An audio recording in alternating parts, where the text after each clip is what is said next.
What's up, everybody, and welcome back to Fireside Giants. I'm your host, Anthony Rivardo, joined by my co-host, Alex Wilson. And the New York Giants were once again an embarrassment yesterday, but they were so embarrassing before the game that a plane flew over MetLife Stadium and said, "John Mara, please fix this dumpster fire." And honestly, like I said in yesterday's recap, shout out to you. You are a hero. You are a legend. Whoever flew that plane, whoever paid for that plane, everybody involved with the plane and the plane banner, legend, icon. Gotta say, that's a real power move right there. That's the way to get through to John Mara, in my opinion. I know that he saw that plane flying overhead and he felt a way about it, and he's probably going to do something about it. Because you know what? The New York Giants are a dumpster fire, and they have been since 2015, maybe even a little bit before they let go of Tom Coughlin. But it's been 10 years of garbage on the football field. Sure, we've had 2 playoff appearances since then. We haven't done a whole lot with them. We've won 1 playoff game in a decade. The New York Giants are a bad football team and a terrible organization, and they have been for far too long. It's a dumpster fire, and John Mara needs to take drastic measures to try and fix this thing this offseason. So, again, shout out to the guy flying the plane, whoever paid for it. Awesome. And I've read stories that in the past, Alex, many years ago, decades ago, Giants fans did something similar, and it did spark change. And in fact, Alex, I don't know if you knew this, the Jets, there was a fan for the Jets back in, I think, 2014, flew a plane over MetLife Stadium saying, "Fire the GM," and the Jets fired the GM. So there is a history of this working for NFL franchises in the past. So hopefully we do get the dumpster fire fix. But man, I just can't believe that we're at this point. Like, this is the 100th season of the franchise, Alex. This was supposed to be a year where we were celebrating not only our past, but our current success. Well, we don't have any current success to discuss, so there's not really much of a point in reliving memory lane and walking down memory lane and pretending like everything is fine and dandy, because nothing is. Everything is terrible. This is depressing as a Giants fan week in and week out to watch this team just embarrass itself. Whether it's on primetime, whether it's in the 1 o'clock slate and nobody's watching except for us because we're deranged and we can't help ourselves but to watch this team, it's not fun to watch. And I'm really just sick of it. Now, on the bright side, Alex, Micah McFadden looked awesome yesterday, and we're going to go ahead and discuss that. One of the mid to late round picks that Joe Schoen has actually hit on.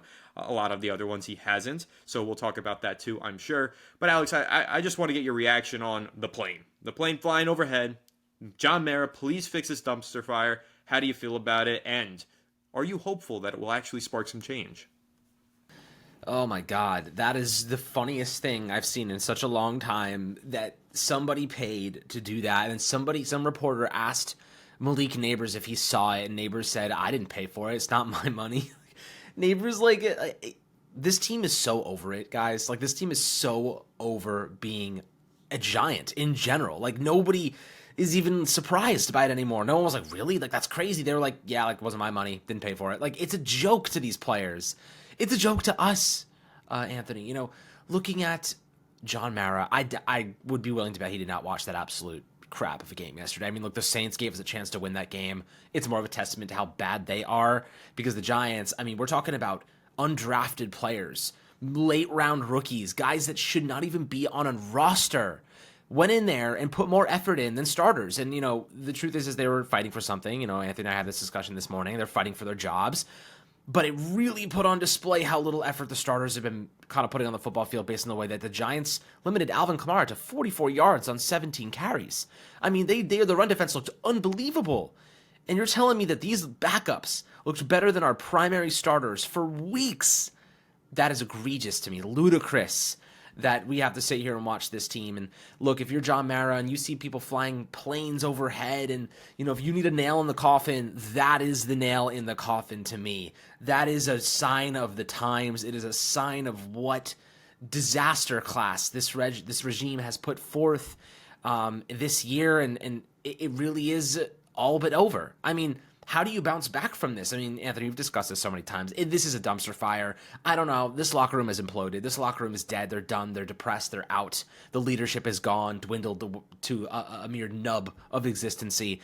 I do not know how you bounce back from this if you're Joe Schoen or you're Brian Daboll. They have lost the respect of the players. The problem is, who do you get to replace them? And John Mara clearly does not want to go through this process again, but how do you trust these guys to draft your future quarterback? How do you trust these guys to make the right acquisitions to reinforce the roster, build out the depth, develop talent? All of these things require overhauls, in my opinion. They need fresh faces.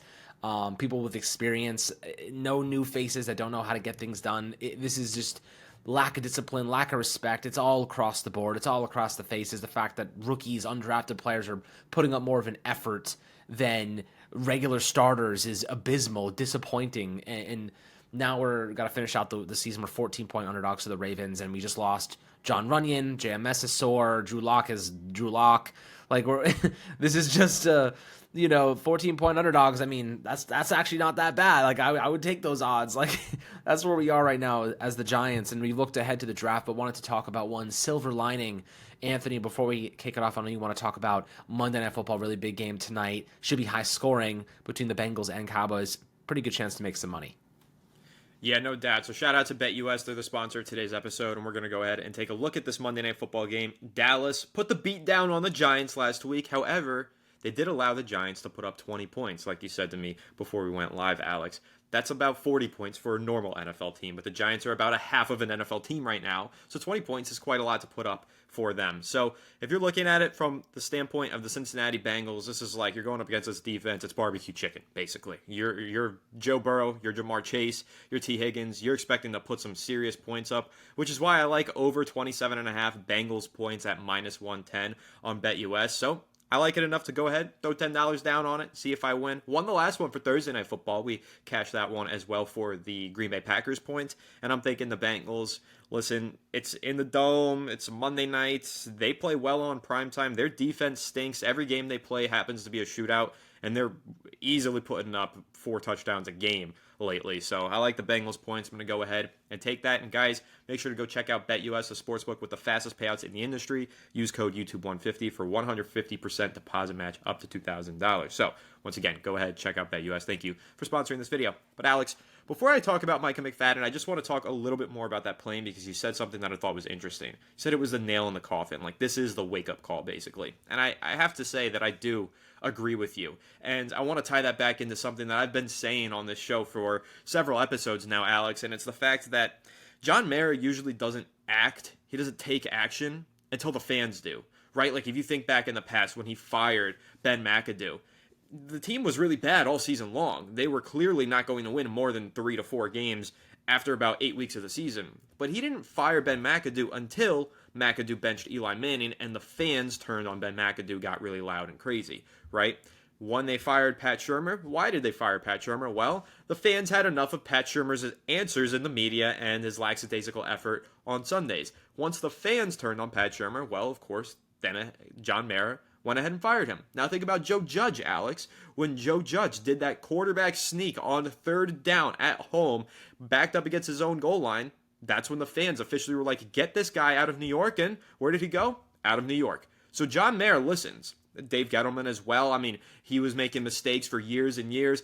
Eventually, Giants fans had it in 2020, said the Kenny Golladay signing was a disaster. This guy stinks. He got fired. And the Giants had to go into a new direction in 2022. So if you just look at the past, I've always said this. John Mara, at his core, is a New York Giants fan. He's basically a reluctant owner. Like, he doesn't want to be owning and managing this team. He wants to be on the sidelines rooting for it. That's what he really wants. He didn't grow up with, oh, I'm going to be an owner in mind one day. He grew up like, man, I love my dad. He owns the Giants, and I love the New York Giants. I love watching them. It's my favorite thing in the world. So now that he's here and he is an owner, he's really been struggling to maintain his status as a good owner over the last decade. And I bring up the point of him being a fan just to highlight the fact that when the fans feel a way, Mara feels the same way. And that's when he makes change and action. And that's why I think it is very important to highlight that plane flying over MetLife Stadium, because it really is a voice for Giants fans. And it does demonstrate to John Mara, this is how Giants fans feel. This is how upset they are. Now he's going to take action. So that's the way that I feel about it. I do think something big is coming, whether it's just Dable getting fired or if it's a clean sweep of the house and he gets rid of Shane and Brandon Brown and everybody. It's totally possible. There's no way that John Mara is going to stand idle, though, in my opinion. You know, I understand that he preached patience in October, Alex, and he said that he doesn't anticipate any end-of-season firings, but he also probably did not anticipate that we would get to the point where in Week 14, the stands are empty, tickets are selling for $1, and planes are flying overhead begging him to make a change. He didn't anticipate that. None of us did. And now that we're here and we're in that reality and the fans are this fed up, John Mara is going to feel that fed up because he is a fan. And that's why I think it is inevitable. I think Brian Dable is a dead man walking. I think Joe Shane's job is on the line as well. And he's going to be called into Mara's office, and he's going to have to give one hell of a sales pitch for this offseason in order to keep his job. And I really don't think he's going to be able to keep it, to be completely honest with you, Alex. I think it's over. I think John Mara, that plane flying overhead, it's done. That's how I feel about it. So it's sad times, really, because we had so much faith and confidence in these guys 2 years ago, Alex. I mean, especially with that playoff run. And listen, I like Dable. I think he is a good coach elsewhere in a different situation. But, man, you can't deny, for Shane and Dable, the cards that they were dealt were really shitty. They just haven't done a whole lot with that bad hand either. In fact, they've probably placed some bad bets and made it worse, is what I would say. It doesn't look to me like the players have a ton of respect for Brian Dable at this point. Like you said, Alex, the starters, the effort was atrocious. The practice squad guys are just playing because they need to play that hard because they don't have jobs next year if they don't. But just overall, generally speaking, it seems like everybody's turned cold on Brian Dable. The fans don't show up to the games anymore. They're empty as hell. And I just think that there's been too many mistakes made from the front office standpoint as well to keep this regime. So that's kind of where I'm at. That's where I stand. I'm ready to clean house, reboot. It's unfortunate to say. I hate all the overturn. I hate having to talk about a new GM and a new head coach every 2 years, Alex. It's really frustrating.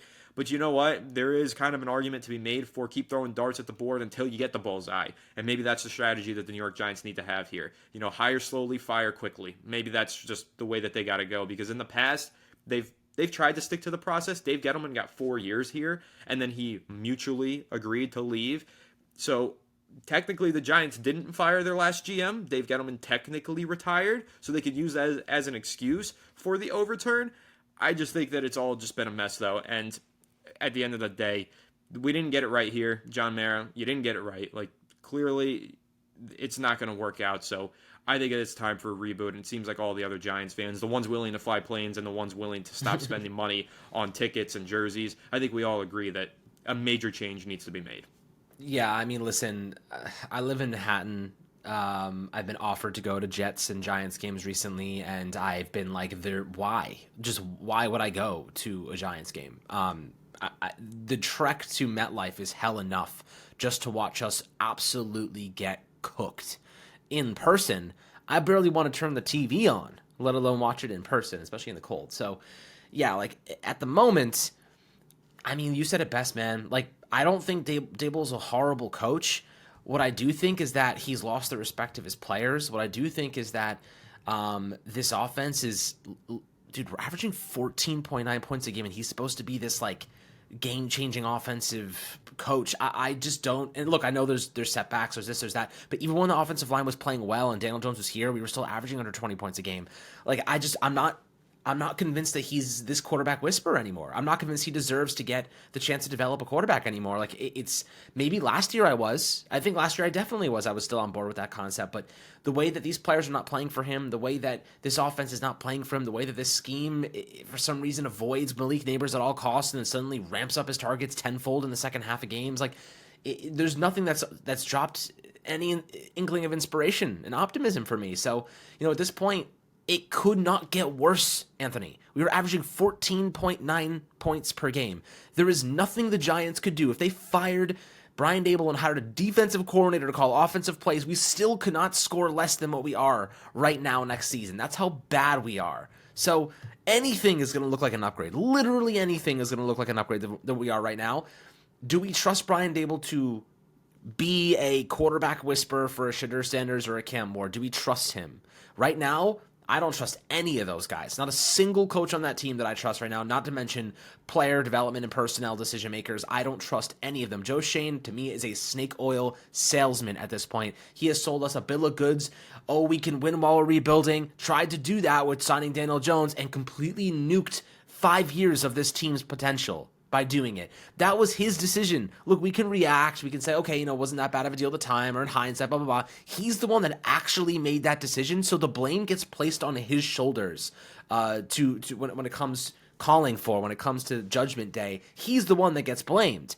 Brian Dable did not maximize Daniel Jones after that first initial inspirational season where Saquon went crazy and Daniel Jones scored 7 rushing touchdowns. That's not sustainable in the NFL. Teams started to figure out how to stop Daniel Jones, just spy on him and make him go through his first read, and then he will basically fall apart, and that's exactly what happened. So you watched Sam Darnold yesterday, Anthony, running around in the pocket, making throws downfield. Daniel Jones is not capable of that. People that think that Daniel Jones is going to have some secondary resurrection have never watched that man play before, because I've never seen Daniel Jones run around in the pocket for like 5 or 6 seconds and then keep his eyes downfield and launch a pass 60 yards to an open receiver. I've never seen him do that, ever. Maybe once, twice, and I can't even recall that. I don't even remember it. So these are different players, different playmakers, different situations entirely.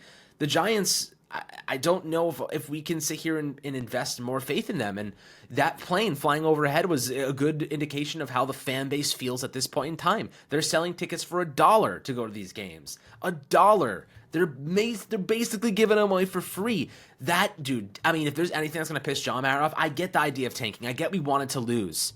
But it's not just about tanking. It's about the locker room imploding. It's about the lack of respect. It's about the lack of effort from players. Like, as a fan, yeah, I want to tank and get the best quarterback possible. But if I was a player, a coach, a owner, my perspective would be totally different. The perspectives of the coaches and players and personnel and decision makers is exponentially different than the perspective of the fans. So, like, we have to separate those two things. You can't come in the comments and be like, oh, well, like, you wanted to tank. Yeah, for sure I want to tank. But that doesn't mean that the coaches and players and decision makers want to tank, because their jobs and asses are on the line, right? So when it comes to the perspective, they got to fire these guys because they have killed themselves and buried themselves in disappointment. They do not want to tank like this. This level of tanking is fireable. You lose jobs because of shit like this.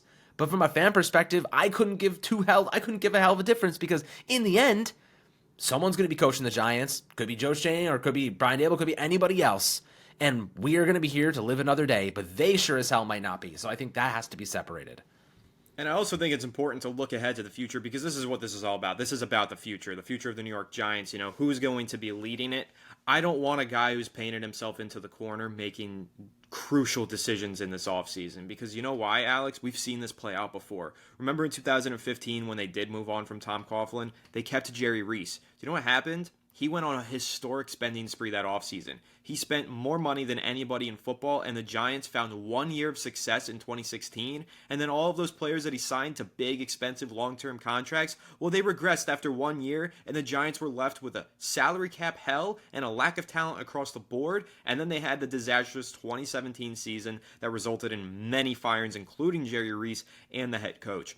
The problem with the 2015 moment of moving on from Coughlin is that they didn't move on with Reese as well. They should have cleaned house then, and they didn't. And they haven't done it properly since. They haven't truly cleaned house and gotten rid of the guys inside of the organization who have been there for 10 plus years, who are related to John Mayer. They haven't done a proper house cleaning, and they need to. But this time around, Alex, if they are going to move on from people, move on from the head coach and GM and get them on the same path at the same time, same timeline for those guys, with no obligation to draft a quarterback, nor obligation to build around the quarterback who's already on the roster. That was a key difference. When the Giants hired Joe Schoen and Brian Daboll in 2022, they were inheriting Daniel Jones and a Gettleman roster. If they were to hire somebody this offseason, that new regime can do whatever they want. They don't have to inherit a quarterback. They could blow the roster up. They could trade down. They could stack the roster. They could take a quarterback. They could not take a quarterback. But if you keep Joe Schoen, there's only one way out, only one way forward for him. He has to spend as much money this offseason as possible to try and win as many games next year as possible, and he has to take a quarterback because he has to do these things. Otherwise, he won't have the job past 2025. That is a disaster situation that I don't want to see happen to the Giants. I don't want to see a guy fighting for his life and for his job, controlling this team and doing things in the best interest of himself, because that's what you're going to see from Joe Schoen this offseason if you keep him. He's not going to do things that are in the best interest of the future of the New York Giants. He's going to behave in a manner that's in the best interest for him and his family and his future. That's why the Giants need to move on, get a new regime in there, and clean house. Otherwise, guy backed up against the wall, painted into a corner, he's going to make desperate moves and decisions to keep his job, and that's going to have a desperate effect on the New York Giants organization and future, that's the last thing that I want to see. I mean, we're talking about a guy who would probably be willing to sacrifice future draft capital to win this year. Does anybody think that the New York Giants are a season away from being true Super Bowl contenders?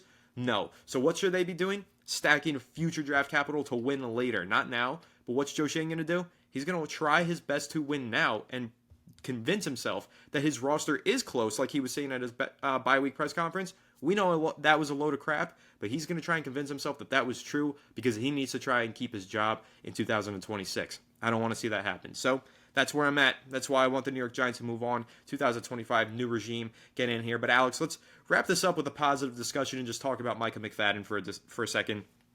We just went on 20 minutes about why the New York Giants suck and why they need to blow it all up, and all of that's true. But Micah McFadden, he doesn't suck, and I'll just say this. All season long, Alex, we've had a lot of people comment McFadden's not good.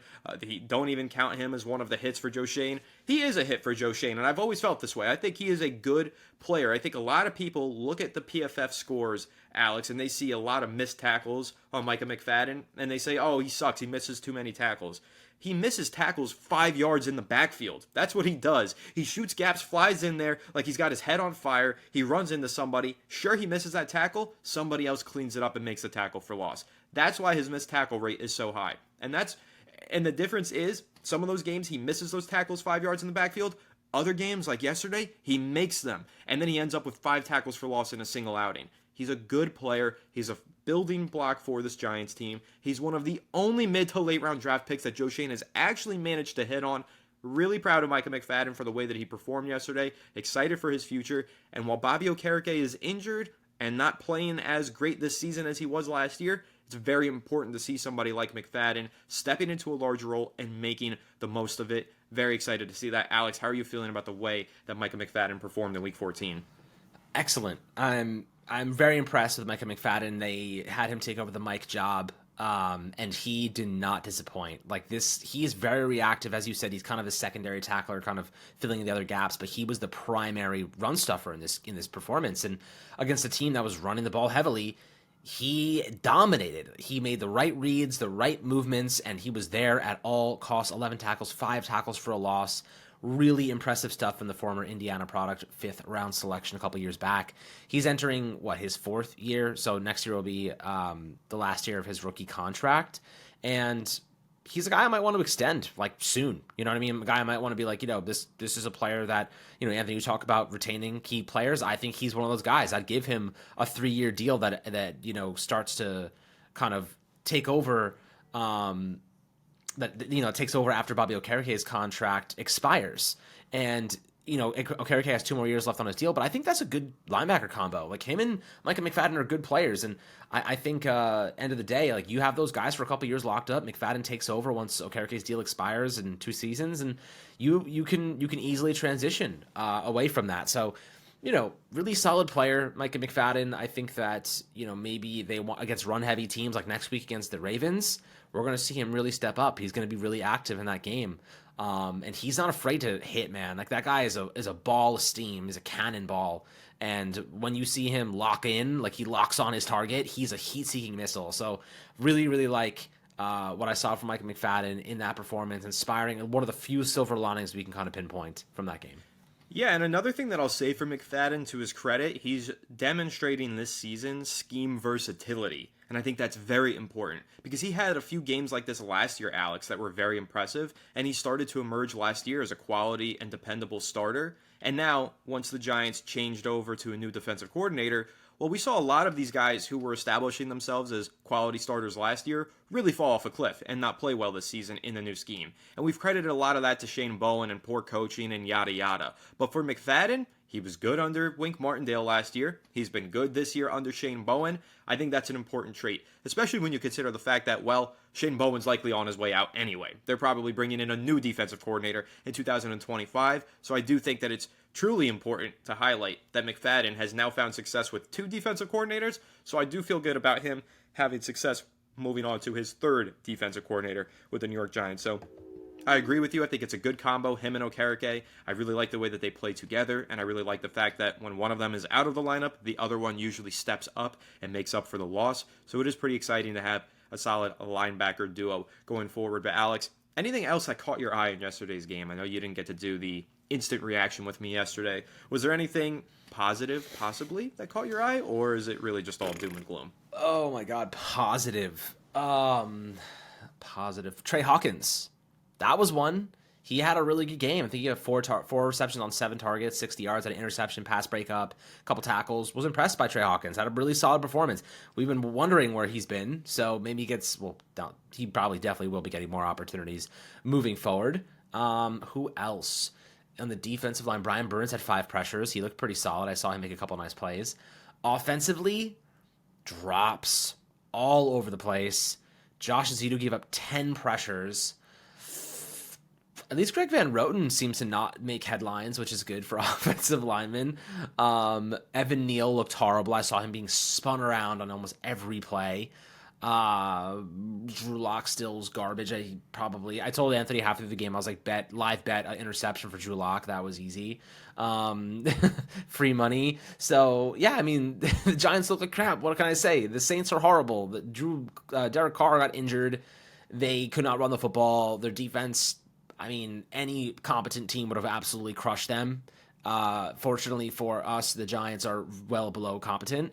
So not much positive, a lot of negative, to be quite honest. So I do have some positive news for you. Oh. This affects the New York Giants and their race for the number 1 overall pick. Ooh, the Raiders and Jaguars. Las Vegas Raiders. Mm-hmm. Obviously, yesterday, Aiden O'Connell left the game seemingly with a season-ending injury. Desmond Ridder. It's now been revealed that he only had a bone bruise, and he will likely be playing on Monday night. He's going to try. So that's a big boost for the Raiders' chances of winning, because Desmond Ridder is terrible. Yeah. Aiden O'Connell looked good against the Chiefs. He didn't look good yesterday, but he looked good against the Chiefs, and he's had some decent moments, and there are some in the Raiders fan base that feel like he gives them the best chance to win. So I think this is a positive. We can spin this into a positive for the New York Giants and say, hey, O'Connell helps their chances of winning. We like that. We have a glorious next couple of weeks ahead of us, because the Jaguars winning yesterday was not only, I wouldn't say it was a surprise the Titans are that bad, but an absolute blessing for the Giants, a blessing. Because if you want the number 1 overall pick, and we do, because it allows you to be very creative, and why I think they should fire Joe Schoen is because we are either going to force a quarterback, or you're going to bring in another GM who's going to pick the guy he actually likes, or make the smart decision, trade back at future first-round capital. It would be smart either way to take a quarterback or trade back and get more draft capital and restock for the future. This team is so weak, dude. Like, we get a quarterback, like, that first year or two is going to be bad. Like, it's going to be bad. This roster is that bad.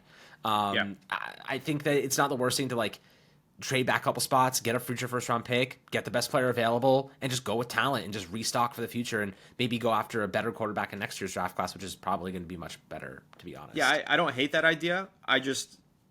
It's really invest just in dependent that. on. It's just dependent on who's making the picks, That's right. And like I was saying earlier, which is what you're saying now, Joe Schoen is painted himself into a corner. He has to take a quarterback. He doesn't have a choice. I want a guy who has a choice, and that's why I want a new GM. So we're on the same page with that. I just want to highlight, though, the Raiders' remaining schedule. They play Atlanta on Monday night, which to me is actually a winnable game. Dude. That's a winnable game for the Raiders. Atlanta's better than the Raiders. They'll probably beat the Raiders, but it's winnable. Then they play Jacksonville, which is major. That's the game of the century. I'm locked in. Yeah, I'm locked. That's Super Bowl for us.